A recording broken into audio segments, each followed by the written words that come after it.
What's up guys? I hope you are doing well. I am Veer. Welcome to Stellar Family. तो कैसे हो मेरे दोस्तों? मैं आशा करता हूँ शानदार तरीके से आप लोग अपनी लाइफ को एंजॉय कर रहे हो, अपनी सेहत, फैमिली और पढ़ाई का ध्यान काफी अच्छे से रख रहे हो। बहुत शानदार, बहुत इंपॉर्टेंट बात बोली गई है। नॉर्मली लोग जो हैं जब किसी काम को करते रहते हैं और उनको लगता है कि ये काम नहीं हो रहा है और वो थक जाते हैं तो उस काम को करना ही छोड़ देते हैं। जिंदगी में कभी भी ऐसा नहीं करना है। आप लोगों ने एक कहावत सुनी होगी कि अगर आप लोग अपनी मंजिल तक नहीं पहुंच रहे हैं तो काम को करने का तरीका बदलो, अपने गोल को मत छोड़ो।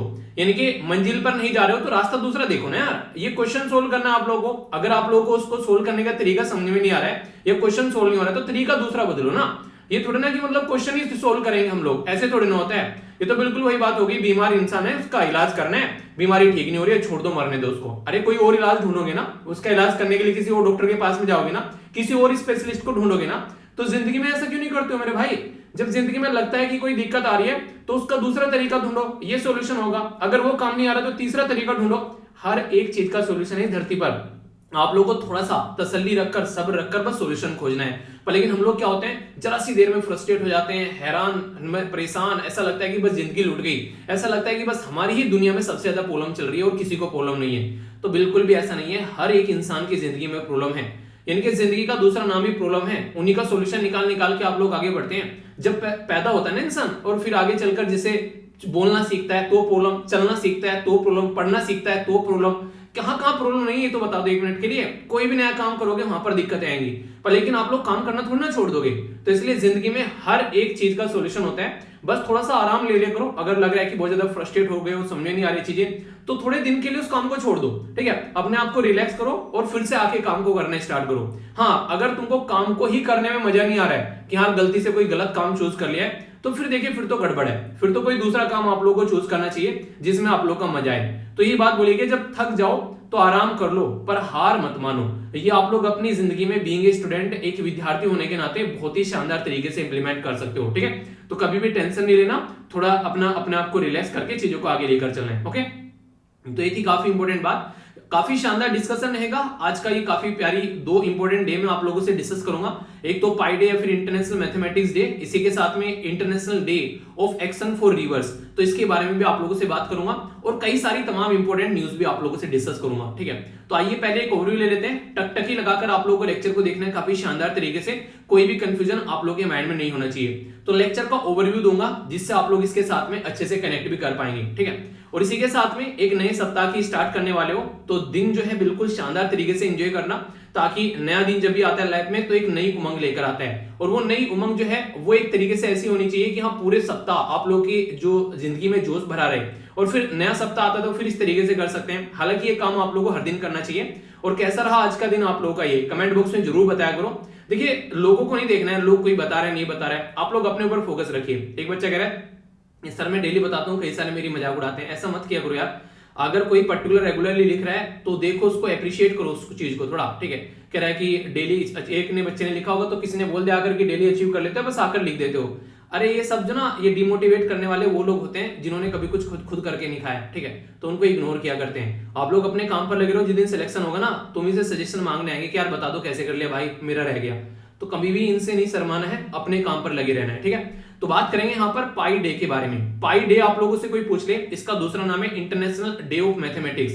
तो ये आप लोगों को 14 मार्च को सेलिब्रेट करते हुए इसको नजर आते हैं। तो इसकी थीम क्या है ये आप लोग को बताना है। रिजर्व बैंक ऑफ इंडिया, जिसको शॉर्ट फॉर्म में आप लोग आरबीआई भी बोलते हो, इसके द्वारा अभी काफी एक बेहतरीन सिस्टम लॉन्च किया गया है जिसको बोला गया है यूनिफाइड पेमेंट इंटरफेस। तो ये काफी शानदार सिस्टम है, यानी कि खटके वाला मोबाइल अगर आप लोगों के पास में है तो भी आप लोग पैसा ट्रांसफर कर सकते हैं। जी हाँ, बिल्कुल सही सुना आप लोगों ने। वो कैसे, पूरा प्रोसीजर बताऊंगा और आप लोगों को ये बिल्कुल ऐसे सुनना है ताकि आप लोग खुद तो समझो इसको और किसी को बता भी सको, क्योंकि ये एक ऐसी चीज है जो प्रैक्टिकल लाइफ में आप लोग को इंप्लीमेंट करनी है। एग्जाम में तो आएगा और समझ में आ रहा है, इंपॉर्टेंट टॉपिक है, पर लेकिन इस तरीके से पढ़ना है कि आप लोग इसको यूज भी कर सको, ठीक है। बिल्कुल उस तरीके से बताऊंगा, ओके।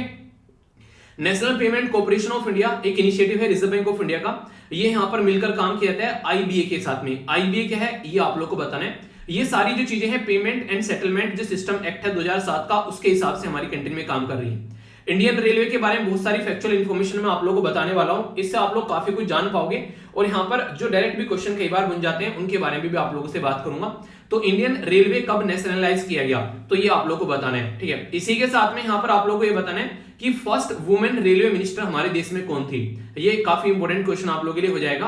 और लॉन्गेस्ट रेलवे स्टेशन हमारे देश में कहां पर है? प्रदेश मैंने जानबूझकर छोड़ दिया यहाँ पर देखता हूं आप लोगों के पास में ऑप्शन है यहाँ पर आंध्र प्रदेश, उत्तर प्रदेश, अरुणाचल प्रदेश और एक और प्रदेश है कौन सा? हिमाचल प्रदेश। तो बताइए कौन सा होगा? आंसर आप लोगों को बता रहे हैं। और अगर आप लोग उसका नाम भी बता दो पर्टिकुलर स्टेशन का तो भाई साहब सोने पे सुहागा हो जाए। तुक्का मारिएगा, चलिए ठीक है। चलिए राज्य के नाम पर ही तुक्का मार लीजिए पहले आप लोग, फिर बाकी बाद में देखेंगे। अगर बात करें इंडियन रेलवे के द्वारा अपना ऑपरेशन जो था वो कहां से बिगिन किया गया, एक तरीके से यहां पर ये बोला गया, मतलब एक पर्टिकुलर टाइम आप लोग को बता सकते हैं यहां पर कि कहां से चीजें स्टार्ट की गई, ठीक है। इसी के साथ में ओल्डेस्ट जो फंक्शनिंग स्टीम इंजन का नाम क्या है जो वर्ल्ड में, ये आप लोग को बताना है। मोदी जी के द्वारा पर्सनली सैमसंग की फैक्ट्री जो थी वो इनोग्रेट की गई थी यहाँ पर, और वन ऑफ द लार्जेस्ट जो इलेक्ट्रॉनिक मैन्युफैक्चरिंग प्लांट था कंट्री के अंडर में, तो कहां पर ये लॉन्च किया गया था और ये न्यूज में क्यों है वो भी आप लोग को बताऊंगा। तो यानी कि काफी तमाम शानदार डिस्कशन ये रहने वाला है, अच्छे से देखिएगा टकटकी लगाकर, बहुत कुछ आप लोग को जानने को मिलने वाला है। वीडियो के एंड तक बने रहिएगा, क्योंकि एंड तक अगर आप लोग देखते हो तो आप लोगों को एक पूरा एक चीजें पता चलती हैं और थोड़ा रिव्यू भी मिलता है, जिसके चलते चीजों को लंबे समय तक आप लोग याद रख पाते हैं। ओके, सबसे पहले इंपॉर्टेंट डे है आप लोगों के सामने, इसको बोलते हैं पाई डे। पाई काफी इंपॉर्टेंट वैल्यू है। नॉर्मली अगर आप लोग यहाँ पर मैथमेटिक्स बैकग्राउंड से आते हैं तो आप लोगों ने देखा होगा पाई जो है वो एक काफी शानदार वैल्यू देखने को मिलती है, जिसको बोलते हैं 3.14। 3.14 यहाँ पर आप लोगों ने देखा होगा, और कई बार इसको क्या बोलते हैं 22/7 भी बोलते हैं। तो ये पॉइंट में ही चलती रहती है, ये कभी भी कटकर कंप्लीट वैल्यू नहीं आती है, तो इसका नाम पाई वैल्यू यहाँ पर रख दिया गया।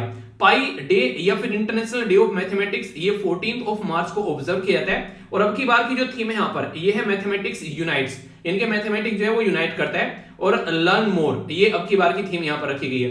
पर मुझे ये लगता है अगर कोई यूपीएससी की तैयारी कर रहा है और मैथमेटिकल बैकग्राउंड से नहीं है तो ये यूनाइट नहीं डिवाइड करता है। आप लोग ही क्या रहे इसके बारे में, क्योंकि बहुत सारे ऐसे हैं जैसे बच्चे हैं जिनको मैथमेटिक्स में बिल्कुल पसंद नहीं रहता है, ठीक है। आप लोग ही क्या रहे हैं इसके बारे में, आप लोग अपनी राय बता सकते हैं कि आप लोगों को पसंद है या फिर पसंद नहीं है मैथमेटिक्स, ठीक है। तो आप लोग बताइएगा। अगर बात करें यहाँ पर तो ये पाई के बारे में याद रखिएगा। यहाँ पर बेसिकली पाई जो है डिफाइन किया जाता है as a ratio of the circle, जो सरकमफ्रेंस होती है ना, ठीक है, circumference to the its diameter, जो यहाँ पर वैल्यू होती है वो पाई आप लोगों को देखने को मिलेगी। और यूनेस्को के द्वारा यहाँ पर रिसेंटली अभी अगर बात करें 400 ये जनरल कॉन्फ्रेंस जो थी वो डिसाइड की गई पाई डे को as a international mathematics day November 2019 में। यानी कि नई नई ताजी जो चीज होती है ना वो आप लोग याद रखिएगा, तो आप लोग चीजों को अच्छे से समझ पाएंगे।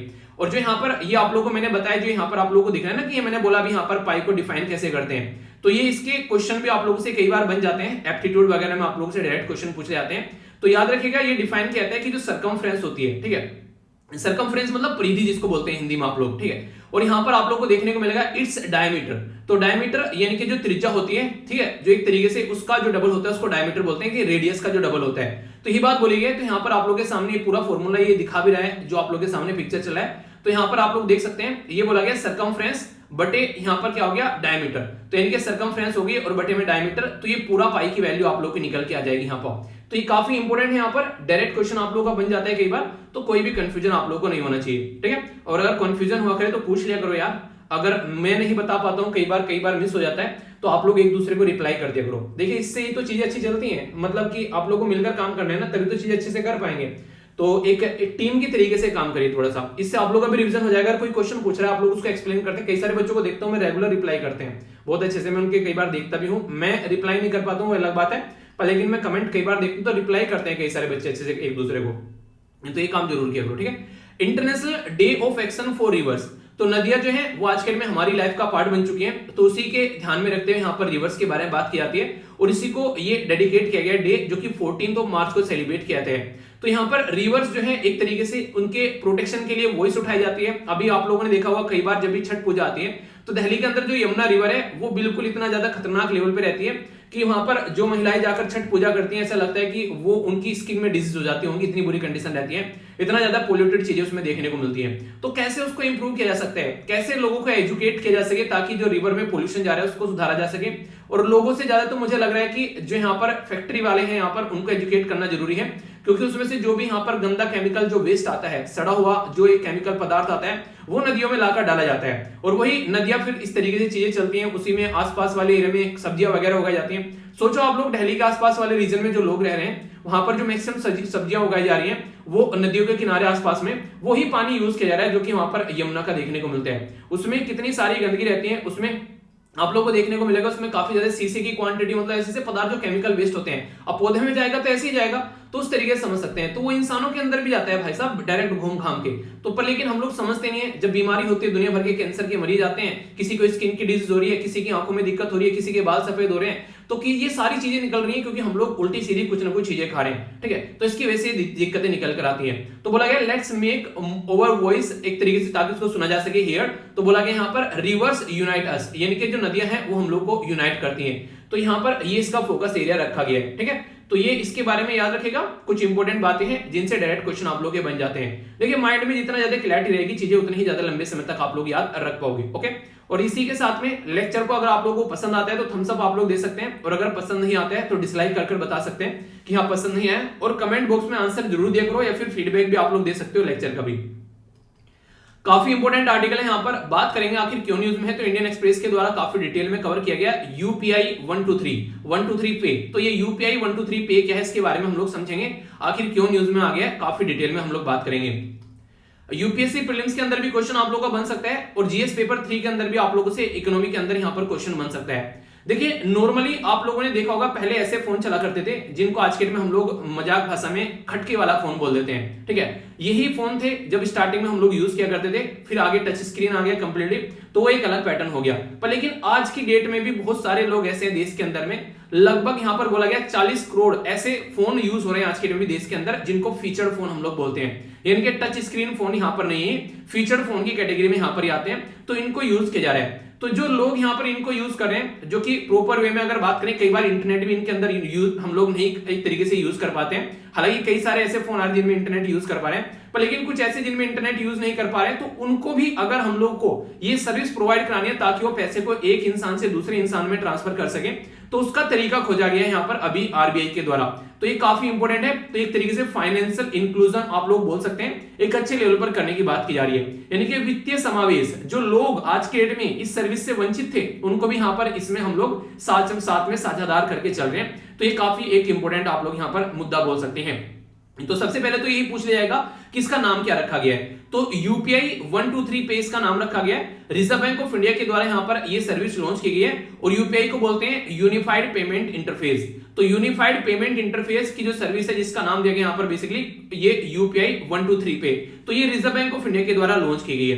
तो ये बोल देंगे क्वेश्चन में स्टेटमेंट देकर कि ये किसके द्वारा, फाइनेंस मिनिस्टर के द्वारा लॉन्च की गई है। तो ऐसा नहीं है, रिजर्व बैंक ऑफ इंडिया के द्वारा लॉन्च की गई है ताकि 40 करोड़ जो देश के नागरिक हैं जो आज के डेट में सब्सक्राइब करते हैं यहाँ पर बेसिकली फीचर फोन से, वो यहाँ पर इसको यूज कर सके और आसानी से पैसा जो है वो ट्रांसफर कर सके यहाँ पर। तो ये काफी एक अच्छा तरीका होगा यहाँ पर चीजों को कनेक्ट करने का। टू क्रिएट यूपीआई आईडी यहाँ पर डायल करना होता है, यहाँ पर *99#, ठीक है। तो *99# यहाँ पर डायल करना है अगर यूपीआई आप लोग आईडी क्रिएट करना चाहते हैं। अपने बैंक का नाम फिर उसके आगे लिखना है और एंटर करना है लास्ट 6 डिजिट जो भी आप लोग के डेबिट कार्ड पर है।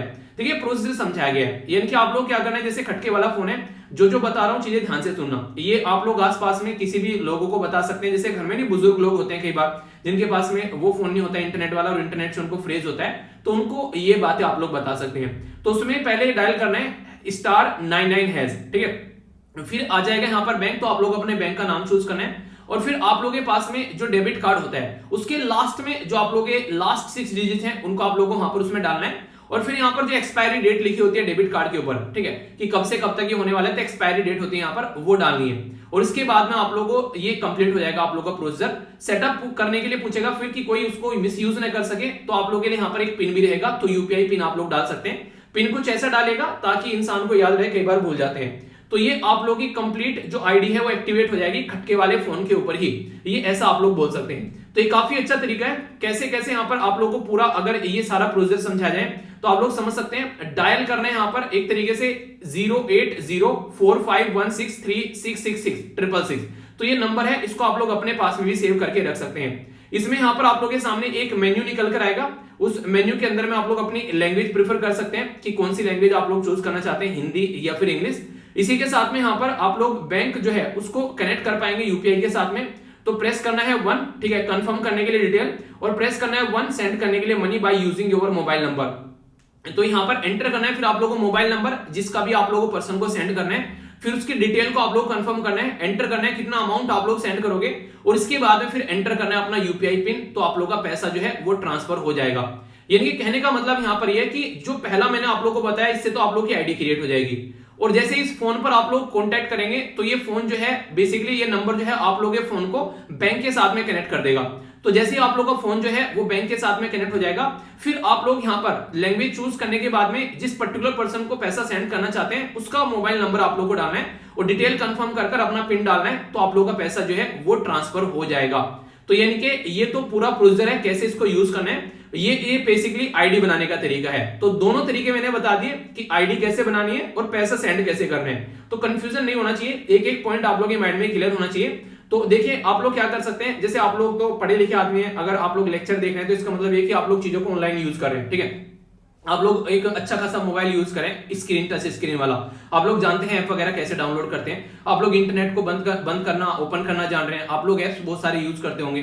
पर लेकिन जो इंसान ये खटके वाला फोन यूज कर रहा है उसको ये सारी चीजें नहीं पता होती है, तो उसको आराम से आप लोग समझा दीजिएगा एक बार, और कभी जरूरत पड़े तो उसकी मदद भी कर दिया कीजिए। इससे देखिए आप लोगों के एक तरीके से ना ये कहीं ना कहीं जो एक एजुकेशन है उसका यूज करना आप लोग इसको बोल सकते हैं, और यही तो होती है सोसाइटी, एक दूसरे की हेल्प करना, कनेक्ट करते रहना। तो ये काम आप लोग जरूर करिएगा। या फिर आसपास में कई बार आप लोगों ने ना सब्जी बेचने वाले रहते हैं, इनकी भी आप लोग हेल्प कर सकते हैं, या कई सारे ऐसे लोग होते हैं जैसे प्रेस करने वाले, कई जगह आप लोगों ने देखा होगा, ठीक है।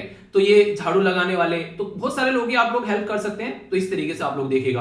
अब कुछ और बातें कर लेते हैं थोड़ा सा। यहां पर बात करें with new UPI payment service, जो फीचर फोन के थ्रू जो इसको यूज किया जा रहा है, तो कहीं ना कहीं ट्रांजैक्शन जो है वो काफी लार्ज स्केल पर लोगों के पास तक पहुंचता हुआ नजर आएगा। और यहाँ पर कई सारी टेक्नोलॉजी यहाँ पर ऑल्टरनेटिव भी इंक्लूडेड आप लोगों को देखने को मिलेगी। जैसे वो लगे आईवीआर के यहाँ पर ये इंटरेक्टिव वॉइस रेस्पॉन्स आप लोगों को देखने को मिलेगा। यानी कि जो मैं यहाँ पर आईवीआर बोल रहा था, ऐसा नहीं है कि आप लोग यहाँ पर डायल ही करना है, आप लोग यहाँ पर बेसिकली वॉइस के थ्रू भी यहाँ पर चीजें सुनते हुए नजर आएंगे। आप लोग इसे हिंदी में आप लोगों ने सोच कर लिया, तो जैसे नहीं होता कंप्यूटर बोलता है उधर से क्यों बताता है आप लोग, अच्छा इसको ऐसे कर लो, तो वाली चीजें देखने को मिलेगी। यानी कि आईवीआर के थ्रू आप लोग काम कर सकते हैं। मिस्ड कॉल बेस्ड भी अप्रोच ले सकते हैं, उस नंबर पर मिस्ड कॉल करो, उधर से आप लोगों को सारी बातें बताएंगे। ऐप भी फंक्शनल यहाँ पर यूज किया सकता है फीचर फोन के अंदर में, और इसी के साथ में प्रोक्सिमिटी साउंड बेस्ड पेमेंट भी यहाँ पर किया जा सकता है। यानी कि कहने का मतलब ये कि ऐसे ऐसे ऑल्टरनेटिव दिए जा रहे हैं ताकि इंसान अगर पैसा ट्रांसफर करना चाहता है तो आसानी से पैसा ट्रांसफर कर सके। पर यहाँ पर इंपॉर्टेंट मुद्दा देखिए क्या आ जाता है, फिर घुमा फिरा के वही बात आ जाती है, लोग जो है ऑनलाइन चीजों में आज भी यूज करने से डरते हैं। कल को चलकर ये रहता है कि यार मेहनत की कमाई रहती है, काफी मशक्कत से कमाया गया पैसे हैं, गलत जगह पर गलत इंसानों के हाथ में ना पड़ जाए।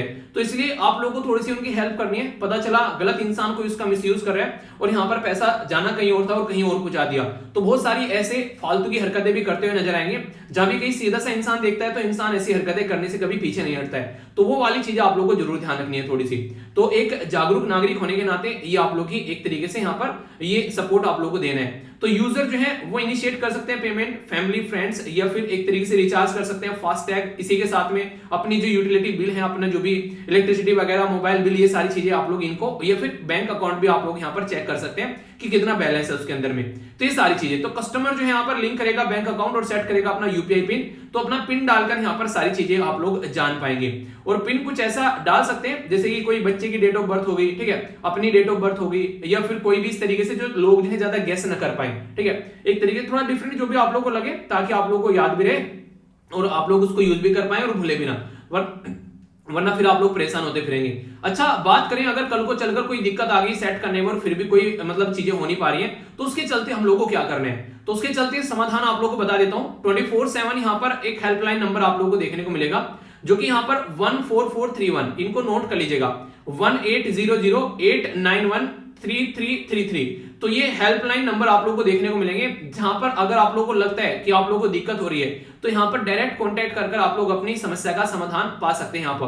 तो 24/7 हेल्पलाइन जो है वो आप लोगों को देखने को मिलेगी, किसी भी टाइम आप लोग यहाँ पर जाकर अपना चेक कर सकते हैं। अगर यहाँ पर बात नहीं करनी है आप लोगों को, तो यहाँ पर www.digisathi.info यहाँ पर जाकर आप लोग हेल्पलाइन बेसिकली यूज कर सकते हैं। तो ये तरीके हैं जिसके थ्रू आप लोग यहाँ पर चीजों को एंजॉय कर सकते हैं। यानी कि गवर्नमेंट ने अपनी तरफ से कोई कसर नहीं छोड़ी है, अब आप लोग के ऊपर डिपेंड करता है कि आप लोग इसको कितने अच्छे से एंजॉय कर पा रहे हैं। ओके, यूजर जो है यहाँ पर एक तरीके से user will now no longer need internet, तो ये अच्छी बात है यहाँ पर, यानी कि आप लोग को इंटरनेट की जरूरत ही नहीं है। अगर आप लोग को डिजिटल पेमेंट करना है, यानी कि इंटरनेट का कनेक्शन गायब हो गया, कैसे पेमेंट करना है, तो खटके वाला फोन रखो भाई, आराम से पेमेंट होगा, टेंशन कहां लेने का, ठीक है। अगर बात करें, देखिए इसमें थोड़ा सा कंडीशन तो ये था कि स्कैन और पे का ऑप्शन अगर बात करें तो यहाँ पर वो नॉर्मली अगर फोन के अंदर मोबाइल नहीं होगा, क्योंकि मोबाइल से स्कैन करना होता है, तो उसको छोड़कर आप लोग ऑल ट्रांजैक्शन कर सकते हैं इसके थ्रू।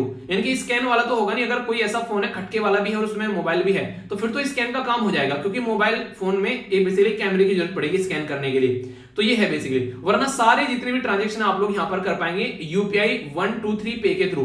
तो ये काफी एक अच्छा सिस्टम क्रिएट करने की कोशिश की जा रही है, जिसके चलते कोई स्मार्टफोन की जरूरत नहीं है आने वाले टाइम में। अगर आप लोग को लगता है आप लोग खटके वाला फोन यूज करें तो अपना डिजिटल पेमेंट आप लोग कर सकते हैं। तो ये काफी इंपॉर्टेंट तरीका हो गया यहाँ पर। इसी के साथ में यहां से इंपॉर्टेंट क्वेश्चन आप लोगों के लिए बन सकता है, रिजर्व बैंक ऑफ इंडिया के द्वारा लॉन्च की गई 24/7 ये हेल्पलाइन डिजिटल पेमेंट जिसको बोला गया डिजी साथी। तो डिजी साथी अगर पूछ ले जाए यहाँ पर तो एक तरीके से डिजिटल साथी आप लोग बोल सकते हैं कि जो भी पर्सन यहाँ पर प्रॉब्लम फेस कर रहे हैं तो उसके लिए हेल्पलाइन प्रोवाइड यहाँ पर प्रोवाइड कराई जाएगी। ठीक है, ये हेल्पलाइन जो है ये सेटअप की गई है national payment corporation of India के द्वारा, जिसको एनपीसीआई बोलते हैं, और रिजर्व बैंक ऑफ इंडिया के द्वारा यहाँ पर प्रमोट किया जा रहा है फाइनेंशियल इंक्लूजन, यानी कि वित्तीय समावेश। तो कल को चलकर अगर आप लोग, जैसे आप लोगों ने देखा था कि पहले जनधन अकाउंट खुलवाए गए तो वो भी एक तरीका फाइनेंशियल इंक्लूजन ही था, अब यहाँ पर वित्तीय समावेश कर रहे हैं, ये भी एक तरीका फाइनेंशियल इंक्लूजन है जो कि यहाँ पर ये सिस्टम लॉन्च किया गया है। ठीक है, जनधन अकाउंट खोलने वाली जो स्कीम थी वो किस ईयर में लॉन्च की गई थी, जरा ये आप लोग बताइए तो सही, इसके बारे में आप लोगों को पता होना चाहिए। अब कुछ ऐसी बेसिक चीजें जो कि स्टैटिक है जिनके बारे में डायरेक्ट क्वेश्चन बन जाते हैं, ये तो कंप्लीट न्यूज मैंने आप लोगों की कवर करा दी। अब यहां से आगे स्टैटिक पोर्शन आप लोगों का देखने को मिलेगा, जैसे यूनिफाइड पेमेंट इंटरफेस, इनके ऊपर क्वेश्चन आप लोगों के बन चुके हैं ऑलरेडी। ये एडवांस वर्जन है इमीडिएट पेमेंट सर्विस का, जो कि आज के डेट में आप लोगों को देखने को मिलता है, उसका एक एडवांस वर्जन आप लोगों को देखने को मिलेगा। कैश आप लोग यहां पर कैशलेस पेमेंट कर सकते हैं, काफी तेज, काफी इजी और काफी स्मूथ, तो शानदार तरीके से आप लोग पेमेंट वगैरह कर सकते हैं। पावर एक तरीका आप लोगों को देखने को मिलेगा, यहां पर ये कई सारे मल्टीपल बैंक के साथ में आप लोग यहां पर कनेक्ट कर देते हैं। ठीक है, तो system powered multiple bank accounts. ठीक है, तो इस तरीके से कह सकते हैं कि सिंगल मोबाइल से एप्लीकेशन से आप लोग यहां पर चीजों को यूज कर सकते हैं और एक तरीके से मर्ज कर सकते हैं, सेवरल जो बैंकिंग फीचर है उनको अच्छे से एंजॉय कर सकते हैं। तो ये एक अच्छा तरीका है यहाँ पर, जो कि आप लोग यूज भी करते होंगे अगर आप लोग प्रॉपर में कई सारे ऐप यूज करें आज के डेट में। यूपीआई जो है वो करेंटली बिगेस्ट है, अगर सारे जितने भी पेमेंट सिस्टम है national payment corporation of India के अंदर में जो ऑपरेट करते हैं, जैसे national automatic clearing house NACH बोला गया है, इमीडिएट पेमेंट सर्विस IMPS बोला गया है, आधार इनेबल सिस्टम जिसको AEPS बोला गया है, भारत बिल पेमेंट सिस्टम जिसको BBPS बोला गया और रुपये, इनमें सबसे ज्यादा बिगेस्ट जो है वो आज के डेट में यूपीआई वो यहाँ पर यूज किया जा रहा है। तो इसलिए इसके बारे में काफी ज्यादा आप लोग थोड़ा सा इंफॉर्मेशन रखिएगा और इसको आप लोग भी यूज कर सकते हैं, काफी सिक्योर सिस्टम आप लोग यहाँ पर देखने को मिलेगा। टॉप यूपीआई ऐप जो है आज के डेट में, जैसे फोन पे हो गया, पेटीएम हो गया, गूगल पे, अमेजन और भीम जो है ये काफी अच्छा तरीका है, इसको भी आप लोग यूज कर सकते हैं। पेटीएम यूज कर सकते हैं, गूगल पे, अमेजन पे या फिर फोन पे, ये सारे तरीके हैं जिसमें आप लोग यूपीआई का यूज कर सकते हैं। अपना बेसिकली आईडी भी बना सकते हैं और बार कोड भी, स्कैन कोड भी आप लोग यहाँ पर यूज कर सकते हैं। तो इंडिया का यूपीआई जो है आज के डेट में ये लिंक कर रहा है सिंगापुर के पे नाउ के साथ में भी यहाँ पर आज के डेट में। देखिए अभी रिसेंटली आप लोगों ने देखा यहाँ पर जब रसिया के साथ में दिक्कतें देखने को मिली तो यहाँ पर पेमेंट सिस्टम में बोला जा रहा था कि अपना यूपीआई हम लोग यहाँ पर इंटरनेशनल लेवल पर भी यूज किया जा सकता है। ठीक है, तो उसके चलते कई सारी न्यूज यहाँ पर देखने को मिली थी, तो उसी यूपीआई के बारे में मैं आप लोगों को यहाँ पर पढ़ा रहा हूँ, क्योंकि उस टाइम पर भी ये न्यूज में था और अभी भी न्यूज में आ गया अलग तरीके से। तो क्वेश्चन बन जाए तो आप लोगों को यहाँ पर बेसिकली ऐसे नहीं कि कहां से आ गया क्वेश्चन। तो एनपीसीआई जो है उसके द्वारा लॉन्च किया गया है यूपीआई, यहाँ पर ये 21 जो मेंबर्स बैंक है इन 2016 में, तो आज का नहीं है यहाँ पर, ये 2016 में यहाँ पर यूपीआई लॉन्च किया गया था। तो ऐसा नहीं कि आज लॉन्च किया गया यहाँ पर, आज पहली बार पढ़ रहे हैं इसके बारे में तो ये तो कोई नई चीज आ गई है मार्केट में, ऐसा कुछ नहीं है। ये सारी चीजें पुरानी है, अगर थोड़ा सा भी ध्यान से चीजों को सुन रहे होंगे तो कई बार इसके बारे में मैंने पहले भी जिक्र किया है। ठीक है, तो अगर आप लोग इनको अच्छे समझोगे तो कभी भी भूलोगे नहीं। तो ये ऐसी चीजें हैं जो कि एग्जाम में तो काम आप लोग के आएंगी, ये डेली लाइफ में भी काम आएंगी, तो याद रखिएगा। तो यहां पर हम लोगों ने यूनिफाइड पेमेंट इंटरफेस के बारे में बात की। अब नेक्स्ट एक और सिस्टम के बारे में बात करते हैं, national payment corporation of India. इसके ऊपर कई बार क्वेश्चन पूछे जाते हैं। ये बनाया गया था 2008 में मुंबई में, इसका हेडक्वार्टर आप लोगों को देखने को मिलेगा। ये एक अम्ब्रेला ऑर्गेनाइजेशन है। अम्ब्रेला मतलब छाता, तो छाता मतलब इसके नीचे कई सारी ऑर्गेनाइजेशन काम करेंगी। जैसे स्वच्छ भारत मिशन, तो उसके अंदर मतलब शहर को स्वच्छ करना, गांव को स्वच्छ करना, स्कूल को स्वच्छ करना, हॉस्पिटल को स्वच्छ करना, तो ये सारी उसके अंदर आ गई। फिर तो एक बड़ी स्कीम उसके अंदर फिर आ गया यहाँ पर ही। ठीक है, तो यहाँ पर ये इनिशिएटिव है रिजर्व बैंक ऑफ इंडिया का और यहाँ पर इंडियन बैंक एसोसिएशन का, उनके द्वारा मिलकर payment and settlement system launch किया गया था 2007 में, जहां से इसको निकालकर लेकर आया गया। तो ये एक इंपॉर्टेंट स्टेटमेंट देकर क्वेश्चन आप लोगों से पूछ लिया जाएगा। ये एक तरीका नॉन फॉर प्रॉफिट, यानी कि प्रॉफिट के बेस पर काम नहीं करती है ये कंपनी। ये सेक्शन 25 कंपनी एक्ट 1956 जो आज के में 2013 का हो गया, उसमें सेक्शन 8 हो गया, तो उसमें यहां पर आप लोगों को कनेक्ट नजर आएगी। और ये एक ढांचागत विकास प्रोवाइड कराता है entire banking system in India, जो कि फिजिकल फॉर्म में आप लोगों को देखने को मिलता है as well as electronic form में। तो यानी कि जो भी बैंकिंग सिस्टम चल रहा है, चाहे वो एक नॉर्मल ब्रांच चल रही है, चाहे इलेक्ट्रॉनिक फॉर्म में आप लोग पेमेंट कर रहे हैं, सेटलमेंट सारा इसके थ्रू यहां पर आप लोगों को देखने को मिलता है। ठीक है, तो ये बेसिक चीजें होगी। बाकी रिजर्व बैंक ऑफ इंडिया के बारे में आप लोगों को पता ही है, हमारी कंट्री का सेंट्रल बैंक है, मुंबई में इसका हेडक्वार्टर है। ब्रिटिश टाइम पर फाउंड किया गया था 1935 में, कोलकाता हेडक्वार्टर था। और उस टाइम पर इसके कौन थे यहाँ पर आरबीआई के गवर्नर, ये आप लोगों को बताना है। आज के दिन में शक्तिकांत दास हैं। ठीक है, और बाकी इंडियन बैंक एसोसिएशन के बारे में बात करें तो यहाँ पर आप लोगों को सुनील मेहता देखने को मिलेंगे, मुंबई में हेडक्वार्टर, और फाउंड किया गया था 26 सितंबर 1946 में। तो क्या क्या जान लिया इस न्यूज के अंदर में, अगर मोटे मोटे तौर पर बात करूं तो न्यूज क्या है पहले डिटेल में वो जान लिया। यहाँ पर क्या सिस्टम, यहाँ पर कहां पर न्यूज आ गई, यूज कैसे करना है, आईडी कैसे क्रिएट करनी है, यूज कैसे करना है वो बता दिया पूरा। इसी के साथ में यहाँ पर किस किस तरीके से क्या क्या सिस्टम चल रहा है, पूरा एक तरीका मैंने समझा दिया। डिजी साथी के बारे में बता दिया। इसी के साथ में ये यहाँ पर क्या सिस्टम है, कहां पर दिक्कत होती है तो कॉल कहां पर कर सकते हैं वो बता दिया। यूपीआई के बारे में आप लोगों को बता दिया, कौन कौन से यहाँ पर यूपीआई यूज किया जा रहा है। इसी के साथ में नेशनल पेमेंट कॉर्पोरेशन और दो इंपोर्टेंट और ऑर्गेनाइजेशन के बारे में आप लोगों को पता चल गया। तो काफी एक बेहतरीन आर्टिकल आप लोग इसको बोल सकते हैं। तो दुनिया भर की चीजें जो है वो हम लोगों ने यहाँ पर अलग अलग तरीके से देखी। ठीक है, तो इसके बारे में आइडिया रखिएगा। ओके, इंपोर्टेंट न्यूज है, पीआईबी के अंदर काफी डिटेल में कवर की गई, तो इसलिए ढंग से देखेंगे। ये यूपीएससी प्रीलिम्स और इसी के साथ में जीएस पेपर 3 के अंदर डायरेक्ट क्वेश्चन आप लोग यहाँ पर बन सकता है, जो बेसिक इंफॉर्मेशन बताऊंगा उसके बारे में। वैसे न्यूज क्या है, न्यूज यहाँ पर यह कि कोविड-19 के चलते रेलवे के अंदर में अभी कंबल वगैरह, जो ब्लैंकेट वगैरह बांटे जाते थे, या फिर जो दूसरा कपड़ा है या फिर कर्टन वगैरह है इनसाइड द, वो सारी चीजें अभी यहाँ पर नहीं दी जा रही थी कोविड-19 के चलते। क्योंकि एक कंबल किसी ने यूज कर लिया, पता चला दूसरा अगर उसको यूज कर रहा है तो उसके चलते चांसेस थे कि पता चला यहाँ पर कोरोना वायरस और तेजी से फैले। क्योंकि आप लोगों ने देखा देश के अंदर काफी बुरी कंडीशन देखने को मिल रही थी। तो उसी को कट डाउन करने के लिए यहाँ पर रेलवे के द्वारा स्टेप उठाए गए कि ये सारी चीजें डिस्ट्रीब्यूट नहीं की जाएंगी। तो अभी यहाँ पर बोला जा रहा है कि ये इनको रोक दिया गया था आउटब्रेक होने की वजह से, फिर से इनको रिस्टार्ट किया जा रहा है। जो भी रिस्ट्रिक्शन यहाँ पर लगाई गई थी उनको ईज किया जा रहा है, यानी कि रिस्टोर किए जा रहे हैं ब्लैंकेट वगैरह, ये सारी चीजों को फिर से प्रोवाइड कराने की, ताकि जो पैसेंजर है उनको फायदा देखने को मिले। अब तो गर्मी आ गई, अब क्या करना है, कंबल का जब चाहिए था जब तो दिया नहीं ऐसा आप लोग बोल सकते हैं। चलिए फिर भी कोई नहीं, दे रहा है दुरुस्त है। वैसे भी अभी कोरोना गया नहीं है, अभी भी केस आ रहे हैं लगभग 2,500 से 3,000 डेली के देश के अंदर में। तो ऐसी बात नहीं है कि कोरोना चला गया। देखो यार, मैं तो आप लोगों को ये बोलूंगा, जैसे गर्मी भी आ रही है आगे भी, ठीक है, तो अपना मास्क यूज करो। फायदा क्या रहेगा इससे, एक तो धूल मिट्टी से बचोगे आप लोग, ठीक है, और आप लोग अपनी स्किन को भी अब थोड़ा सा एक केयर हो जाएगी इससे कि धूप में जा रहे हैं तो स्किन अगर खराब होने का किसी को डर रहता है, जिसको अपनी खूबसूरती से प्यार है, हालांकि सबको अपनी खूबसूरती से प्यार होना चाहिए, अपना अच्छा दिखोगे तभी तो चीजें अपने आप पे कॉन्फिडेंस आएगा आप लोगों को, ठीक है। और इसी के साथ में बेसिकली जो मेन है पोल्यूशन से आप लोग बच पाओगे, और कोरोना से तो बच ही रहे हो। तो अगर आप लोग चाहते हो कि मतलब चीजें, तो मैं तो कहता हूं इसको लाइफ का पार्ट बना लो। मतलब मास्क को जब भी निकलो बाहर मास्क लगा के निकलो, तो ये आप एक अच्छा काम कर सकते हैं। और किसी को बीमारी है थोड़ी बहुत, जैसे नहीं किसी को दमे की बीमारी होती है, सांस वाली बीमारी होती है, वो सब चीजें, तो उनको तो इसको लाइफ का पार्ट बना ही लेना चाहिए। पोल्यूशन काफी ज्यादा देखने को मिलेगा, कोरोना थोड़ा कम हो सकता है पर पोल्यूशन थोड़ी ना कम हो गया, पोल्यूशन तो बढ़ता ही रहेगा। तो इसलिए ये कुछ चीजें आप लोग लाइफ का पार्ट बना सकते हैं। ओके, बात करते हैं क्या क्या बातें यहाँ पर। इंडियन रेलवे जो है वो स्टार्ट करी थी ऑपरेशन कब, ये यहाँ पर 1853 में। इंपॉर्टेंट है यहाँ पर 16 अप्रैल 1853 में ऑपरेशन स्टार्ट किया गया था। अगर इंडिया के अंदर में आप लोग बात करें, फेरी क्वीन जो है ये ओल्डेस्ट फंक्शनिंग इंजन आप लोग को यहाँ पर देखने को मिलेगा देश के अंदर में, जो कि न्यू दिल्ली और अलवर के बीच में राजस्थान के चलते यहाँ पर आप लोग को नजर आया। 4 साइट है इंडिया के अंदर में जिनको यूनेस्को के अंदर डाला गया है, और ये वर्ल्ड हेरिटेज साइट की कैटेगरी में आती है इंडियन रेलवे की। कौन कौन सी, जैसे दार्जिलिंग हिमालयन रेलवे हो गया, नीलगिरी माउंटेन हो गया, मुंबई सीएसटी हो गया यहाँ पर, इसी के साथ में यहाँ पर कालका शिमला रेलवे हो गया। इनमें से कौन सी ऐसी रेलवे है जहां पर आप लोगों ने विजिट किया है, या फिर इनमें से आप लोग बैठे हैं, बताइए जरा। किसी न किसी में तो आप लोग जरूर बैठे होंगे। मेरा अब तक दुर्भाग्य है कि मैंने इनको किसी को यूज नहीं किया है, ठीक है, तो मैं जब भी मौका मिलेगा तो मैं जरूर घूमूंगा इनमें। ओके, बाकी आप लोग बताइए आप लोग कौन कौन घूमा इनमें। ओके, इंडियन रेलवे के बारे में कुछ बातें आप लोग याद रखिएगा। बेसिकली अगर फाउंड के बारे में बात की गई, फाउंड कब किया गया था, तो यहाँ पर इसको 6 मई 1836 में आप लोगों को चीजें देखने को मिली थी। यहाँ पर मैंने बोला कि पहली रेलवे स्टार्ट की गई थी, बना तो बहुत पहले दिया गया था। हेडक्वार्टर न्यू दिल्ली में आज का इसकी डेट में आप लोग को देखने को मिलेगा।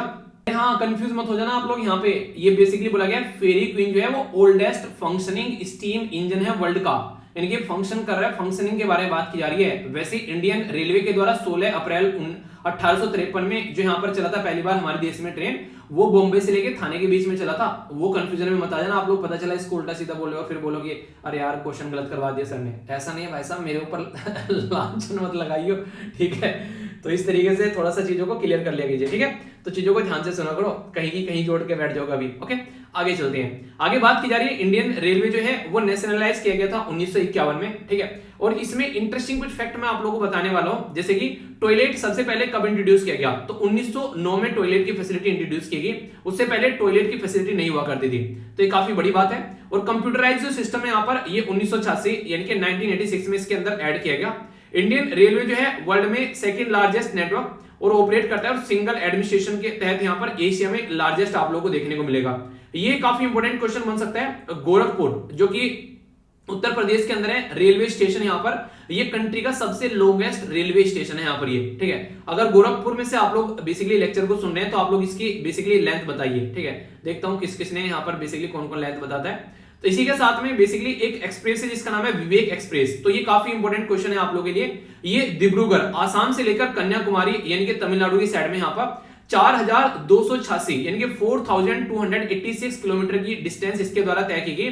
ये 72 घंटे 30 मिनट के अंदर में, और ये लॉन्गेस्ट जर्नी है, लॉन्गेस्ट जर्नी यहाँ पर एंटायर सब कॉन्टिनेंट के अंदर में, यानी कि जो इंडियन सब कॉन्टिनेंट आप लोगों को देखने को मिलेगा उसमें लॉन्गेस्ट जर्नी है यहाँ पर ये। तो ये काफी एक इंपॉर्टेंट है, विवेक एक्सप्रेस के थ्रू यहाँ पर ये बेसिकली स्टार्ट की गई। और यहां से ये काफी इंटरेस्टिंग क्वेश्चन आप लोगों का बन सकता है। ममता बनर्जी जी 2000 में यहाँ पर फर्स्ट वुमेन जो कि रेलवे मिनिस्टर बनी थी, ठीक है। इसी के साथ में यहाँ पर ये दोनों बेसिकली पॉलिटिकल पार्टी के साथ में इनका गठबंधन रहा, यूपीए के साथ में भी यानी कि कांग्रेस वाले के भी, और एनडीए के साथ में भी यानी कि बीजेपी वाले के साथ में भी, दोनों के टाइम पर यहाँ पर इन्होंने अपनी लाइफ को एंजॉय किया है। तो ये आप लोग समझ सकते हैं। और इंडिया जो रेल है आज के में, इंडियन जो रेलवे है वर्ल्ड में 7th लार्जेस्ट इंप्लॉयर आप लोगों को देखने को मिलेगी, जिसमें 1.4 मिलियन यानी कि लगभग 14 लाख लोग आज के में यहाँ पर काम कर रहे हैं। तो इतने बड़े लेवल पर लोगों को जॉब प्रोवाइड कराने का काम जो है वो इंडियन रेलवे करता है। कई सारे लोग तो ये बोलते हैं कि कई सारे देश की पॉपुलेशन इतनी नहीं है जितने हमारी कंट्री में ट्रेन के अंदर में लोग घुमा करते हैं। तो इससे एक अंदाजा लगा सकते हैं कि इंडियन रेलवे जो है वो किस लेवल पर अपनी परफॉर्मेंस यहाँ पर दे रही है,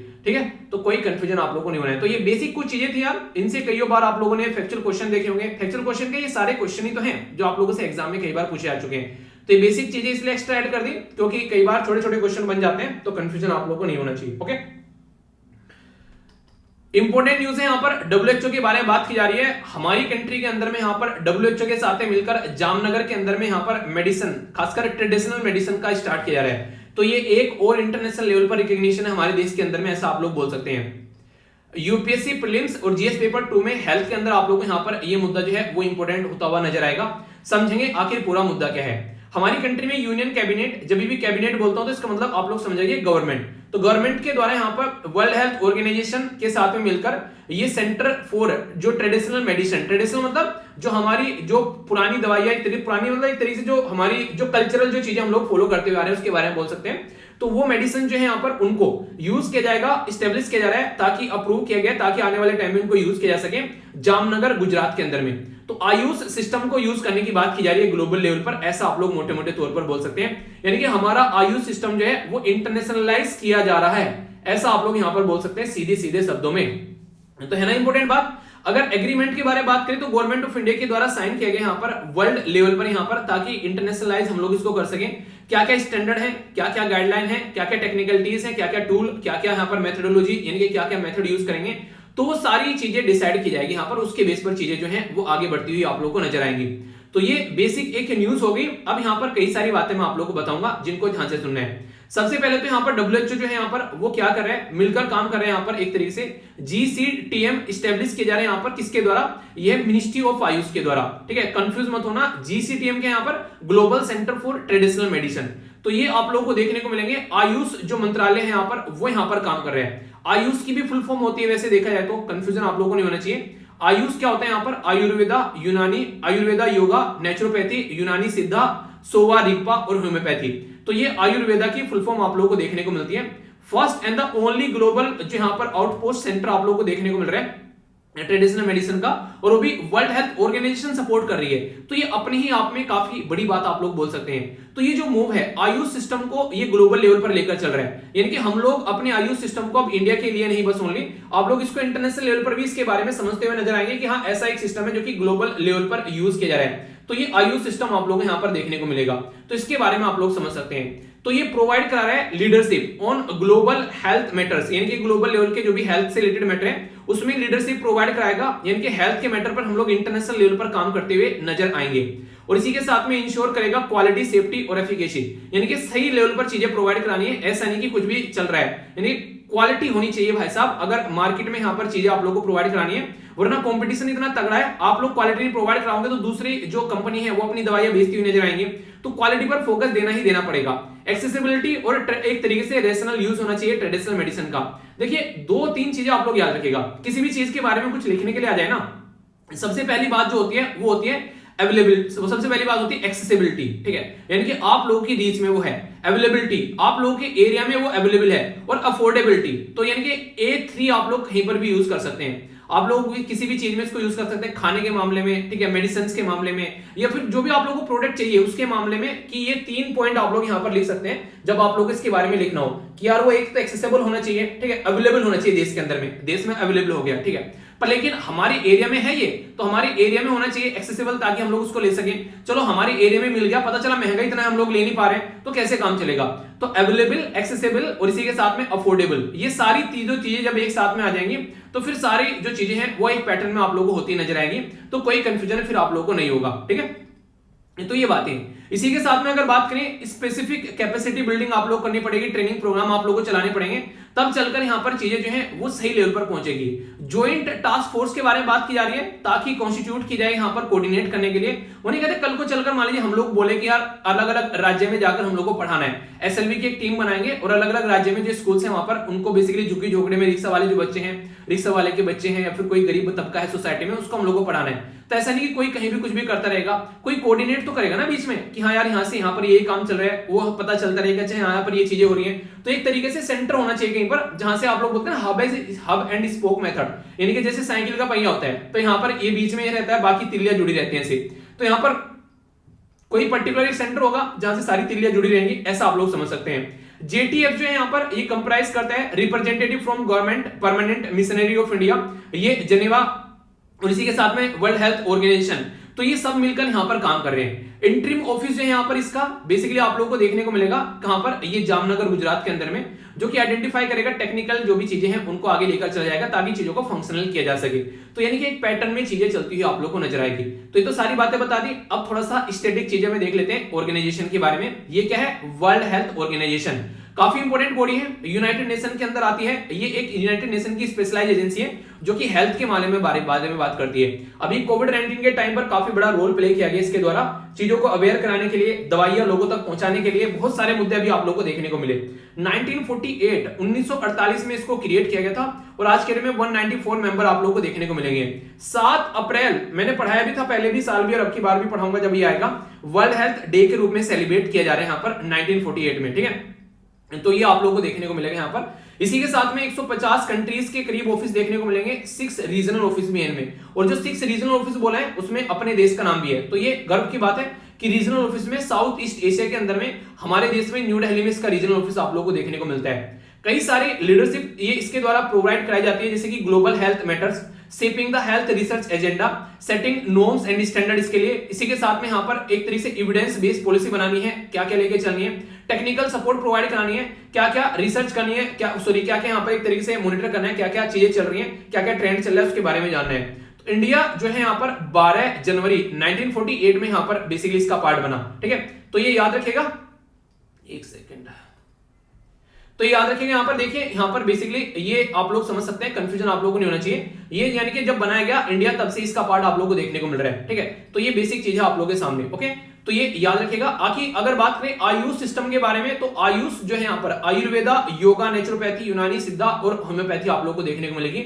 ये जो सिस्टम है, ये इंडियन फिलोसफी जो है एक तरीके से हमारी खुद की जो चीजें क्रिएट की गई हैं, जैसे आप लोगों ने सुना होगा कि शाम को हल्दी का दूध पीने से आप लोग का इम्यून सिस्टम अच्छा रहेगा, ठीक है। गर्मी आ रही है, ज्यादा नहीं पीना, हल्का हल्का डालकर फिर भी पी सकते हैं, आप लोग की इम्यून सिस्टम बढ़ाते हैं, आप लोग को डिजीज से लड़ने में हेल्प करते हैं। तो ये सारी चीजें हम लोग आज के में इनको बेसिकली एक सिस्टम के थ्रू उतार रहे हैं, ताकि इंटरनेशनल लेवल पर भी इनको समझा जा सके और इनको और अच्छे लेवल पर सपोर्ट किया जा सके। तो है ना काफी इंपॉर्टेंट मुद्दा। तो इसके बारे में कोई कंफ्यूजन आप लोगों को नहीं होना चाहिए। तो ये पूरा जो आर्टिकल था यहाँ पर ये मैंने डिटेल में इसलिए बता दिया बेसिक इंफॉर्मेशन के साथ में, ताकि आप लोग इसको समझ सको और एग्जाम में क्वेश्चन न छूटे। थम्स अप देकर जरूर बताएगा अगर आप लोगों को पसंद आती है वीडियो। बाकी आप लोग डिसलाइक भी कर सकते हैं, आप लोगों को नहीं दिखेगा डिसलाइक पर मेरे तक पहुंच जाता है, ठीक है, क्योंकि YouTube ने उसमें सिस्टम कर रखा है कि आप मुझ तक पहुंच जाएगा। तो डिसलाइक करने में शर्माइए मत अगर डिसलाइक करना है लेक्चर को, आप लोगों को लगता है कि समझ में नहीं आ रहा है, ठीक है। बाकी कमेंट कर जरूर बताइए कि कैसा लगता है लेक्चर, तो इससे मुझे एक फीडबैक मिलता रहता है कि हाँ लेक्चर जो है वो अच्छा है, ठीक है। तो ये आप लोग जरूर बताइए। आगे चलते हैं नेक्स्ट इंपॉर्टेंट न्यूज की ओर। ये जो इंपॉर्टेंट न्यूज है ये बात करूंगा मैं बेसिकली इंडिया और जापान के रिलेशन के बारे में। तो यहाँ पर ये कवर की जा रही है, इसके बारे में हम लोग समझेंगे कि जापान के अभी जापान कहां से आ गया कोरिया है, साउथ कोरिया जापान कहां से आ गया। साउथ कोरिया के अभी नए प्रेसिडेंट बने हैं, तो उसको हम लोग देखते हैं एक बार। सबसे पहले साउथ कोरिया को आप लोग एक बार मैप में देख लीजिए, तो यहाँ पर आप लोगों को साउथ कोरिया देखने को मिलेगा। तो ऊपर नॉर्थ कोरिया हो गया, नीचे साउथ कोरिया हो गया। तो पर्टिकुलर लोकेशन आप लोगों को पता होनी चाहिए। जापान जो कि मुंह से निकल रहा था बार बार, ये जापान हो गया, ठीक है। तो ये कंफ्यूजन आप लोगों को नहीं होना चाहिए बिल्कुल भी। तो ये पर्टिकुलर साउथ कोरिया आप लोग यहाँ पर दिख रहा है। इधर ऊपर हो गया सी ऑफ जापान, नीचे हो गया येलो सी, और इसके थोड़ा सा नीचे आएंगे तो ईस्ट चाइना सी देखने को मिलेगा। देखिए कभी भी किसी चीज के बारे में पढ़ा करें ना, तो उसके आसपास वाली चीजें आप लोग जरूर देखा करो, ठीक है। यहाँ पर अगर बात करें तो इसकी कैपिटल साउथ कोरिया की आप लोग को देखने को मिलेगी सियोल, ठीक है। और यहाँ पर पेंगयोंग हो गई नॉर्थ कोरिया की, और जापान की जो कैपिटल आप लोग को पता है टोक्यो, ठीक है। तो ये है बेसिक चीजें। ईस्ट चाइना सी थोड़ा सा और नीचे आएंगे तो यहाँ पर ताइवान है जो काफी ज्यादा न्यूज में रहते हैं, इसकी कैपिटल है ताइपेई, ठीक है। थोड़ा सा और नीचे आएंगे तो यहाँ पर वो एरिया है जहां पर चाइना का दंगल चलता है, साउथ चाइना सी, जो कि चाइना बोलता है बस मेरा है। तो ये एक एरिया है जो कि काफी ज्यादा न्यूज में रहता है, तो कोई कंफ्यूजन आप लोग को इसको लेकर नहीं होना चाहिए, ओके। तो ये थी कुछ बातें। अब यहाँ पर बात करते हैं आर्टिकल के बारे में। प्रीलिम्स में भी डायरेक्ट क्वेश्चन बन सकता है और जीएस पेपर 2 के अंदर आप लोगों से यहाँ पर क्वेश्चन पूछा सकता है। तो डिटेल में इसके बारे में आप लोगों से बातें करूंगा। बात की जा रही है यहाँ पर नए अभी रिसेंटली यहाँ पर जो साउथ कोरिया के प्रेसिडेंट चुनकर आए हैं, जिनका नाम है यहाँ पर यून सुक योल, ठीक है। तो यहाँ पर यून सुक योल जो है यहाँ पर ये नए प्रेसिडेंट बने, जिनको आप लोग YSY आप लोग बोल सकते हैं, YSY, ठीक है, इस तरीके से बोल लेना। तो यहाँ पर ये एक तरीके से यहाँ पर अभी आप लोगों को देखने को मिल रहे हैं। तो नेक्स्ट जो प्रेसिडेंट है यहाँ पर ये अभी यहाँ पर जीत कर आए हैं और लगभग 5 साल तक यहाँ पर ये रहने वाले हैं, और मई के महीने में ये ओथ लेंगे। जिनको हराया गया उनका नाम है ली, याद रखने की ज्यादा जरूरत नहीं है, अपनी पॉलिटिशियन के बारे में तो याद रखते नहीं, इनके में क्या याद रखेंगे। इंपॉर्टेंट मुद्दा जो यहाँ पर है, इनके द्वारा कैंपेन के टाइम पर कई सारी बातें बोली गई है। देखिए सबसे बड़ी बात आप लोगों को ये देखने को मिलेगी, हमारे देश में इलेक्शन होते हैं ना, कभी भी इन चीजों के बारे में बात नहीं की जाती है। जेंडर इक्वलिटी के बारे में, फेमिनिज्म के बारे में, वुमेन से रिलेटेड जो भी चीजें हैं, ठीक है, यहाँ पर इन सब के बारे में, लो बर्थ रेट हो गया, हेल्थ के बारे में, एजुकेशन को ले लीजिए, इन सब के बारे में कोई बात नहीं करता है। पर लेकिन जो डेवलप कंट्री है वहां पर इनके बारे में बात की जाती है। पर लेकिन बात करने का ये कतई मतलब नहीं है कि वहां पर इनकी कंडीशन बहुत अच्छी है, ठीक है, बात कर रहे हो एक अलग बात है। जैसे इनके द्वारा बोला गया, प्रतिज्ञा ली गई थी, अबोलिश कर देंगे मिनिस्ट्री ऑफ जेंडर इक्वलिटी, यानी कि जेंडर इक्वलिटी को ये अबोलिश कर देंगे मिनिस्ट्री को, क्योंकि इनका मानना है कि फेमिनिज्म बढ़ रहा है देश के अंदर में, यानी कि महिलाओं की ताकत बढ़ रही है, महिलाएं एक तरीके से हर बात को फेमिनिस्टिक वे में ले रही हैं, तो ये उससे चिड़े हुए हैं। साउथ कोरिया के अंदर अगर बात करें, one of the worst record है महिलाओं के अधिकार के बारे में बात करते हैं। डेवलप वर्ल्ड में देखोगे साउथ कोरिया एक डेवलप कंट्री में आती है, पर लेकिन महिलाओं को अगर ढंग से एक सही इज्जत दी जाए सोसाइटी में, तो वो साउथ कोरिया में आप लोगों को नहीं देखने को मिलेगी। वुमेन इन द कंट्री कई सारे वायलेंस फेस करती है, उनके साथ में गलत चीजें काफी ज्यादा होती है, एब्यूसिव चीजें देखने को मिलती है, और यहाँ पर कई सारी दिक्कतें देखने को मिलती है। पर लेकिन सफिशिएंट पनिशमेंट करने के लिए कोई कानून यहाँ पर नहीं है अब तक भी देश के अंदर में, और ये भाई साहब और यहाँ पर इक्वलिटी को हटा रहे हैं, मतलब ये और ज्यादा नेगेटिव चीजों में लेकर जा रहे हैं चीजों को। तो देखते हैं क्या कंडीशन बनती है। इसी के साथ में और ज्यादा बुरे रिलेशन होंगे यहाँ पर आने वाले टाइम में नॉर्थ कोरिया के साथ में, क्योंकि ये सपोर्ट करते हैं कि बड़े सैंक्शन लगने चाहिए नॉर्थ कोरिया पर, और ये यूएसए के साथ में यहाँ पर काम करते हुए नजर आते हैं। तो ये काफी बड़ी बात है कि आने वाले टाइम पे यहाँ पर नॉर्थ कोरिया और साउथ कोरिया के बीच में फिर से पुराने पैटर्न पर यहाँ पर दिक्कतें होती नजर आएंगी। बहुत ही इंपॉर्टेंट क्वेश्चन बनता है, कई बार आप लोगों से पूछा जाता है, नॉर्थ कोरिया और साउथ कोरिया के बीच में जो लाइन है याद रखिएगा 38 पैरेलल के नाम से इसको जाना जाता है। तो 38 पैरेलल जो डिवाइड करती है वो नॉर्थ कोरिया साउथ कोरिया को डिवाइड करती है। तो इसके चलते जो यहाँ पर ये पर्सनैलिटी है, ये एडवोकेट करते हैं कि डेवलपमेंट मिलिट्री टेक्नोलॉजी, ताकि यहाँ पर एक तरीके टैकल किया जा सके नॉर्थ कोरिया को। और इसी के साथ में ये भी काफी इंपॉर्टेंट है, यहाँ पर साउथ कोरिया प्रपोज करता है एक तरीके से कि सपोर्ट करना चाहिए क्वाड, यानी कि क्वाड जो सिक्योरिटी अलायंस है यूएसए, ऑस्ट्रेलिया, इंडिया और जापान के बीच में, तो ये चाहते हैं कि ये भी उसका पार्ट बन जाए, ठीक है, एक तरीके से। तो आने वाले टाइम में हो सकता है कि यहाँ पर एक तरीके से ये भी इसमें कूदते हुए नजर आए। तो ये एक काफी डिफरेंट तरीके का माहौल आप लोगों को देखने को मिलेगा, ठीक है। इसी के साथ में इंडिया और साउथ कोरिया के रिलेशन के बारे में बात करें तो 1962 में यानी कि जब यहाँ पर इंडिया और चाइना के बीच में वॉर थी, उस टाइम पर यहाँ पर ये चीज देखने को मिली। अपग्रेड किया गया एम्बेसडर लेवल पर, यानी कि फिर हमारे देश के जो डिप्लोमेट्स हैं वो एक दूसरे में देश में जाने लगे 1973 में, यानी कि इंदिरा गांधी जी के टाइम पर, ठीक है।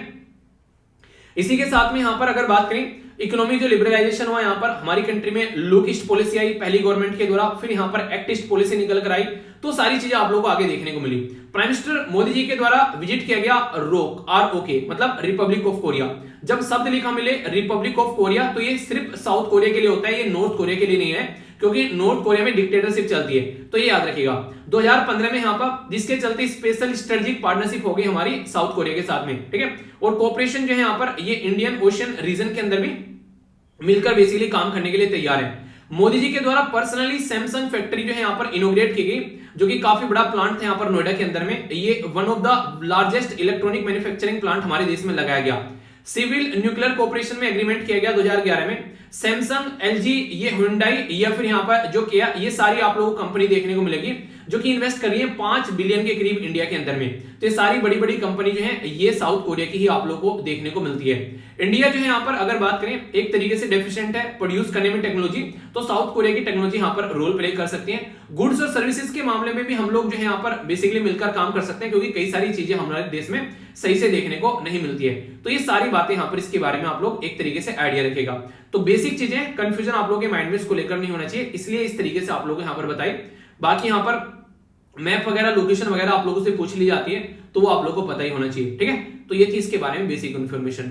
तो क्या क्या हम लोगों ने डिस्कस किया, थम्स अप जरूर देना लेक्चर को, अगर पसंद आया, नहीं पसंद आया तो थम्स डाउन आप लोग दे सकते हैं। देख लेते हैं क्या क्या डिस्कस किया। पाई इंटरनेशनल डे मैथमेटिक्स डे के बारे में बात की, इसी के साथ में यहाँ पर इंटरनेशनल डे ऑफ रिवर के बारे में बात करी, एक्शन लेना है उसके बारे में सारी बातें समझी। यूपीआई के बारे में कैसे इसको क्रिएट करना है, कैसे इसको यूज करना है, और सारी बातें मैंने एक एक कर आप लोगों को बताई। यहाँ पर एक एक मुद्दा आप लोगों को माइंड में क्लियर होना चाहिए। यूपीआई या फिर यहाँ पर ये नेशनल पेमेंट कॉर्पोरेशन, सारी बातें जानी। ये साउथ कोरिया वाला मैंने भी आप लोगों को पढ़ाई दिया पूरा आर्टिकल डिटेल में। इंडिया और साउथ कोरिया के रिलेशन भी मैंने एक ओवरव्यू आप लोगों को दे दिया, और मैं बेस्ट क्वेश्चन बन जाए तो कंफ्यूज मत होना, ठीक है। रेलवे के बारे में बहुत बेसिक इन्फॉर्मेशन मैंने आप लोगों को बताई, जिनसे डायरेक्ट क्वेश्चन एग्जाम में आप लोगों को देखने को मिल सकते हैं, तो याद रखना। इसी के साथ में आयुर्वेदा हेल्थ के बारे में हम लोगों ने काफी कुछ यहाँ पर चीजें डिस्कस की, जो कि आप लोगों को एक एक पॉइंट जो है वो पता होना चाहिए, ठीक है। तो ये सारी बातें मैंने आप लोगों से डिस्कस की। अब यहाँ पर क्वेश्चंस देख लेते हैं यहाँ पर, जो कि आप लोगों से मैंने पूछे थे। पाई के बारे में बात की जा रही है, तो यहाँ पर इंटरनेशनल डे ऑफ मैथमेटिक्स है, जो यहाँ पर 14 मार्च को सेलिब्रेट किया था। तो आप लोगों को बताना है यहाँ पर इसके बारे में कि यहाँ पर ये बेसिकली ये इसकी थीम क्या है। रिजर्व बैंक ऑफ इंडिया के द्वारा नाम क्या रखा गया है, जो यहाँ पर सिस्टम लॉन्च किया गया है। नेशनल पेमेंट कॉर्पोरेशन किसके साथ में मिलकर काम कर रहे हैं। इंडियन रेलवे कब नेशनलाइज किया गया, इसी के साथ में कौन रेलवे मिनिस्टर बनी पहली महिला, और यहाँ पर कहां पर सबसे बड़ा रेलवे स्टेशन है और कब इसको ऑपरेट किया गया। इसी के साथ में यहाँ पर स्टीम इंजन के बारे में बात की, तो कहां पर है, ये बेसिकली चल रहा है जो, और यहाँ पर मोदी जी के द्वारा पर्सनली सैमसंग फैक्ट्री कहां पर लॉन्च की गई, तो ये आप लोगों को बताना है, ठीक है। और मैं जो है लगाना भूल गया हूं आप लोगों के लिए क्विज जो कल का था, चलो वो टाइप्स में डाल दूंगा मैं पीडीएफ में, ठीक है। वो रिवीजन वाला क्विज डालना भूल गया, सॉरी, एक्सट्रीमली सॉरी। एक मिनट यार, वो नहीं डाला, चलो पीडीएफ में मैं प्रोवाइड करा दूंगा, सॉरी यार। उसको आप लोग एक बार रिवाइज कर लीजिएगा जरूर, और लेक्चर को एक बार रिकॉल जरूर कर लिया करो खत्म होने के बाद में, ताकि लंबे समय तक चीजें याद रख पाओ। और टेलीग्राम से जाकर सारी चीजें आप लोग डाउनलोड कर सकते हो, फ्री ऑफ कॉस्ट आप लोग को यहाँ पर मिल जाती है सारी चीजें। इसको देख लेना आप लोग। यहाँ पर लगभग यहाँ पर 1.5 लाख से भी ज्यादा मेंबर जुड़े हैं। नोट्स के लिए SLE PDF है आप लोगों के सामने, ठीक है। बाकी यहाँ पर अगर बात करें सारी चीजें आप लोगों को मिल जाती है। आंसर राइटिंग ग्रुप जरूर ज्वाइन कीजिए। आज मैंने एथिक्स की कोटेशन यहाँ पर डाली थी, आपको एथिक्स कोटेशन नहीं मतलब एथिक्स का क्वेश्चन मैंने यहाँ पर डाला था, जो कि आप लोगों को पता होना चाहिए। तो उसको अटेम्प्ट क्या करो, 2017 में यूपीएससी में पूछा गया था क्वेश्चन ये, तो इसलिए सारी चीजें आप लोगों की प्रॉपर चल रही है, सारी चीजों का एंजॉय आप लोग ले सकते हो अच्छे से, तो कोई भी कंफ्यूजन नहीं होना चाहिए। तो आज का लेक्चर जो है वो यहीं पर समाप्त करते हैं, और पीडीएफ जाकर डाउनलोड कर लेना। तो बड़ों को नमस्ते, छोटों को प्यार, छोटी सी लाइफ एंजॉय करा। मिलता हूं नेक्स्ट लेक्चर में मॉर्निंग में, तब तक के लिए जय हिंद।